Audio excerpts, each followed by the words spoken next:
Russia isn't doing very well economically, on the front lines, it's not making progress. A world of rules and rights is over, and now it's the time of the predatory powers to take over. I think Ukraine will be the leader in defense tech for Europe, and I think Ukraine will be the leader in IT.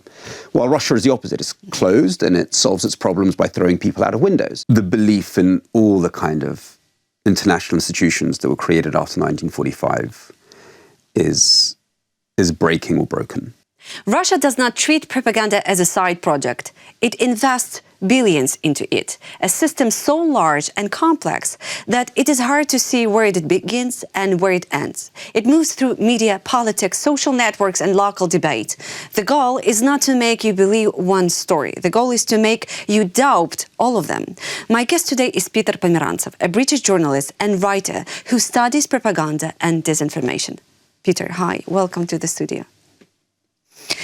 Peter, I would love to start with your latest article to Financial Times, and I'm going to quote it, if you don't mind. Okay.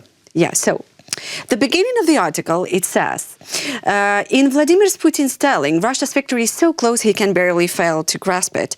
The hour of neo-imperial power is nigh. Even American is joining. Democracies and European ones especially are on the losing side of history. But later you saying that yet, for all its seeming strength, the Putin story can be undermined. How? Well, the most difficult part is not the collection of the evidence. There's many evidence that Russia isn't doing very well economically, on the front lines, it's not making progress. We're in Kyiv right now, where it's trying to bomb Ukraine into kind of, political chaos. And even though it's very cold and very hard here for many people, there's no signs of a revolt against the leadership. So it's failing in so many ways. But what Russia is very good at is storytelling and propaganda and telling the story that it's doing very well. And that story is believed sometimes in Washington, across the world. And I think democracies, small d democracies, European democracies, the Australias of this world, the Japans, the sort of middle powers, we tend to be a bit technocratic when it comes to how to tell political stories. We're not very good at kind of big storytelling, convincing storytelling. Putin's very good at it. Donald Trump can be very good at it, though we see it going wrong as well.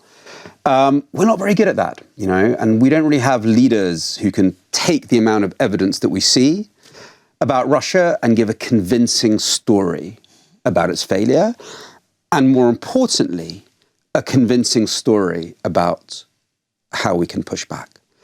And when I say story, I don't mean PR, I don't mean spin, I don't mean media manipulation. I mean something much deeper. I mean having a strategy, that has a convincing narrative, doing the actions that will show that Europe is united and ready to push back against Russia. So it's never just about, I think this is a big sort of delusion people have, that you can just sort of, spin your way into convincing people. You've got to choose actions that will tell a story. And we're not very good at that.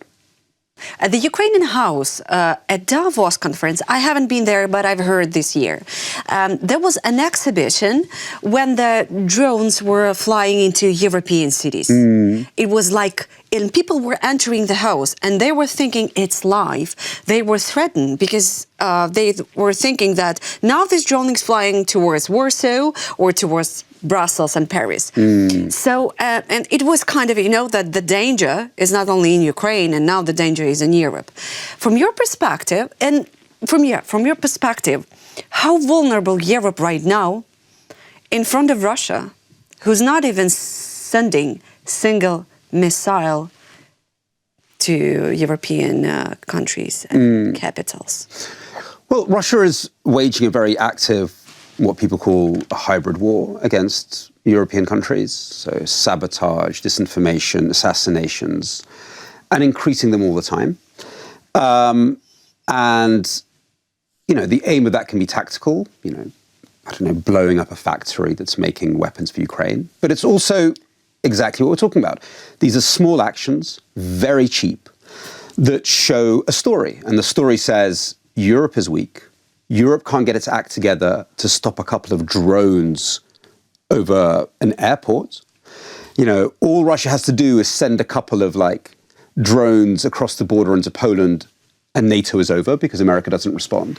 So Russia is using these little actions, tiny little actions, but together they tell a story of European incompetence, European indecision, the end of the West, and so on. So that is an excellent, actually, example of how Putin can be quite good at the sort of political storytelling. This combination of actions and effects, actions and communication. But we could turn that around. We can totally turn that around. We can firstly show how we can deter these actions. And secondly, we can start taking asymmetric actions against Russia.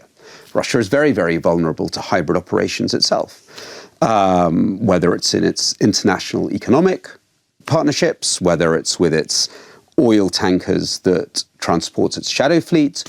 There's now some pressure on them, whether it's going after the ships that are cutting cables in the Baltic Sea.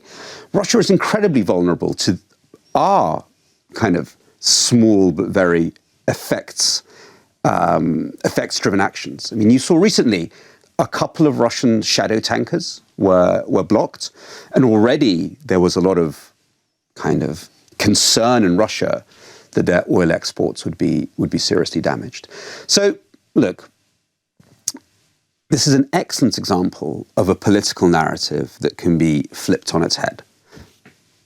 Right. Yeah.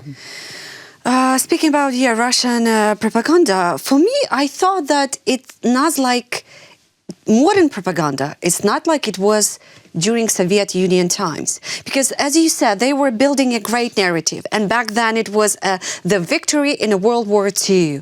And it was, praising, and books and movies and monuments, people, names, enemies, weapons. But now it seems like the Russian propaganda don't have that great narrative, they are so chaotic. Is that correct? No. They think about their narrative very, very, in a sense, very, very cohesively. They then do different versions for different audiences. So they will tell left-wing audiences that they are against imperialism, NATO. They will tell right-wing audiences that they are for ethnic purity and Christianity. So they will do different narratives for different audiences. But they do have a coherent kind of narrative at the center of it, which is that the whole world is corrupt, that therefore there are no values in the world to fight for, that might is right. So they do keep on coming back to this, central narrative that, a world of rules and rights is over. And now it's the time of the predatory powers to take over. So they do have one they keep on coming back to. I remember when MH17 was shot by Russian book in 2014 in July. And I remember that Russia was not just blaming Ukraine for it. They were creating so much stories and ideas behind that even for people who wanted to find a truth, it was super complicated. I mean, I think that's a very good point. I mean, unlike in the Soviet Union, where you had kind of a positive ideology that you were setting out, that you wanted people to be inspired by, now the tactics are destructive. In the global sense, there are no values to fight for. In a moment like this, the world is full of chaos that you'll never find the truth. So it's a very negative set of tactics. But it is there to give you the overall sense that, there is no truth worth fighting for. It's not just, the destruction of, the obscuring about, who blew up a plane. That's a tactical need that they had at that moment. There is a larger story that they're doing there that, in a world of confusion and conspiracies, you need a Putin to guide you. How Russia is pulling apart Europe from the inside. So very early on, Russia, invested in political parties that are against European unity, and they keep on doing that. So far-right parties, some far-left parties. Then they've invested very heavily in in leaders like Orban, who see it as their mission to disrupt the European Union for their own reason, because they want to still get money from the European Union, but they want to have the freedom to create a more authoritarian system. So you find, like anything in life, you find people who have the same aims as you, and then you support them. So that's how they do it. And they do it through giving them propaganda support, giving them financial support, giving them diplomatic support, so on. Peter, you always often say that Russia does not need people in the West to love them. Why? Well, overall, Russia is trying to, when push comes to shove, make people fear it, Maybe they use the word respect a lot. Putin's always talking about how Russia needs more respect. Okay. So that's more to do with fear than love. So it's much more about showing how big and strong they are. And if you go to countries like Germany, which are kind of decisive for Europe, sure, there are people there who like Russia. There are nostalgists for the DDR, and there are some far-right people. But much more than that is the sense like Russia is so big and strong that we have to appease them. And that's much more a centrist belief than one on the fringes. And that goes back to our first question today, about Russia is very good at creating the perceptions that it's winning, that it's strong, and that it's invincible, even when it's not. And it uses everything for that. It uses culture for that, to make it, it references its great culture. It benefits hugely from the map of the world, making it look much bigger than it actually is geographically. So it uses all means, including nuclear threats, to give this sense of a scary and invincible power. Yeah, and now they didn't prolong the agreement with the United States. Yeah, they're constantly using that piece of leverage. When you look at Europe today, what political trends or cultural trends you may say that, well, this is a Russia behind it? So listen, it's cultural trends. Okay, now just when you listen Fides in European Parliament on someone who's talking definitely Russian bullshit, their narratives. Yeah, exactly. You can do that. You can find clear narratives that we know are Russian originated, that NATO is responsible for the war in Ukraine, that Russia is only defending itself. These are clearly narratives, pushed out by the Kremlin. But, the skill of propaganda really is to find what's already happening in society and attach yourself to it. It's quite hard to create things. Right. It takes a lot of time, which Russia has that time sometimes. But usually you're trying to see what's happening and kind of attach yourself to it. So Russia's very good at that. Recently, the Minister of Foreign Affairs of Russia, Sergei Lavrov, gave a list of interviews to Russia Today and some other propaganda outlets. And he was saying that a lot of European leaders secretly going to Moscow still. And I was thinking, or whether it's true or not. Okay, I wouldn't be surprised about Orban that you mentioned, or Robert Fico. But overall, it's so frightening that people don't want to fight with Moscow because of Ukraine. Well, look, it's Lavrov, and Lavrov is doing a piece of propaganda, so we have to be careful. There's always been, especially, officially we're now in a period of negotiations. They're they're pseudo-negotiations. Yeah. But during those sorts of negotiations, people will travel back and forth, and there was, it's not unusual to have track 2 diplomacy, so sort of hidden diplomacy. So negotiations or diplomacy in and of itself is not a problem. The problem is to what end, Yes. So I think that there's been a sense that it's a fairly pointless cause to try to negotiate with Russia because they're not serious about negotiations.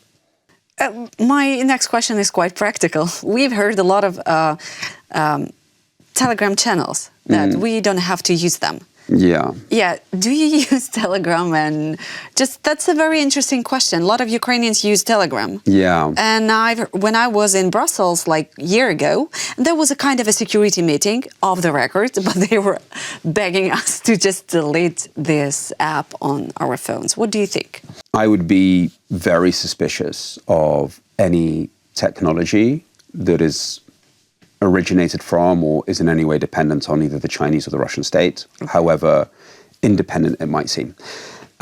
So, you know, I think the question is also like, what makes you a great power today? Having weapons is important, having nuclear weapons is important. European countries have nuclear weapons. But until you have your own social media, until you have your own AI, you're always going to be a taker of technology. And that's always going to put you in a bit of a vulnerable situation. So I think we're seeing so many examples of that now. And Europe needs its own tech sector. I think this is another thing. Can it be in Ukraine? Well, I think Ukrainians will lead on it, actually, because Ukrainians are very good at IT. They have an existential need to develop some of their own social media for exactly the reasons that you just said. So I think, you know, as we think about the future of Ukraine and Europe, I think Ukraine will be the leader in defense tech for Europe, and I think Ukraine will be the leader in IT. And until, like, we've been talking today about the possibility of a European narrative of strength, having your own AI, having your own social media is critical. Until you have that, you're not a great power. So we need to create our own social media. Yeah, and I think Ukrainians will help immensely with that. Yeah. Peter, my final question actually is about how Ukraine is described by Western journalists that are usually coming here and covering war frontline. What mistakes they usually do that you're like tired to read, or you know it's not correct to say it that way?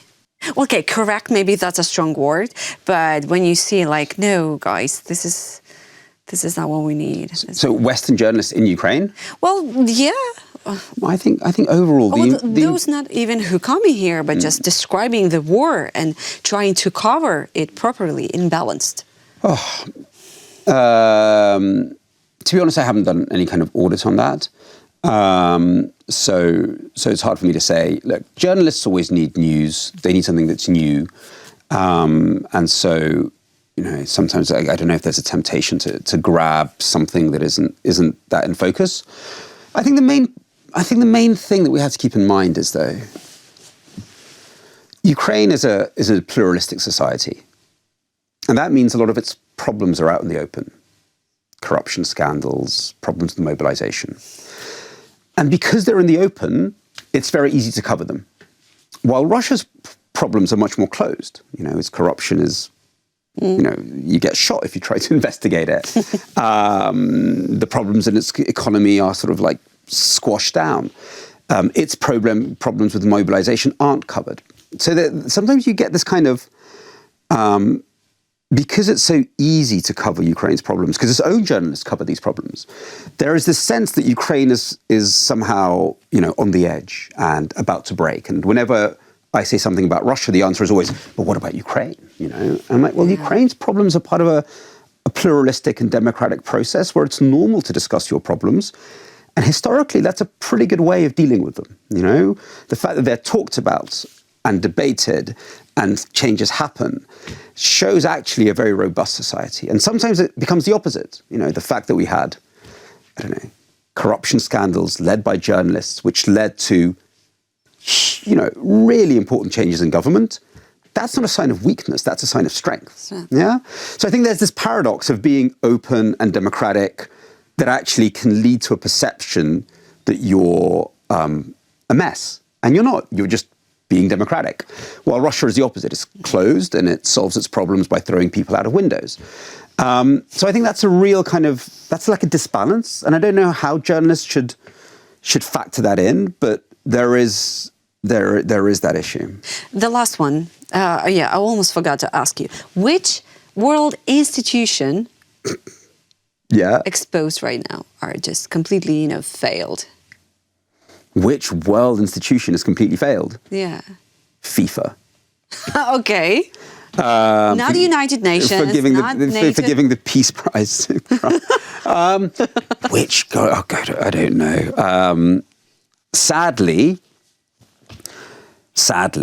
we're in a moment where the belief in all the kind of international institutions that were created after 1945 is breaking or broken. So a lot of the work I do in Ukraine is to do with justice. Yeah. I helped set up a war crimes NGO at the start of the war, and we do both sort of media work around war crimes and build cases. And we do quite a lot of polling as well. You work with Wayne Jordash? We've done projects with Wayne, yeah. We did one project on Russian propaganda with Wayne. But we do polling as well. How do people feel about justice? And even though people think war crimes are terrible, they're losing faith in the idea that there could ever be justice. And, The Hague, that used to be this sort of mystical idea for people. We'll see Putin in The Hague. I think people are starting to realize that, that's not how international justice works. There is no magic court that can solve everything. So I think there's on the one hand, a sense of disappointment at these international institutions which were meant to bring peace and justice.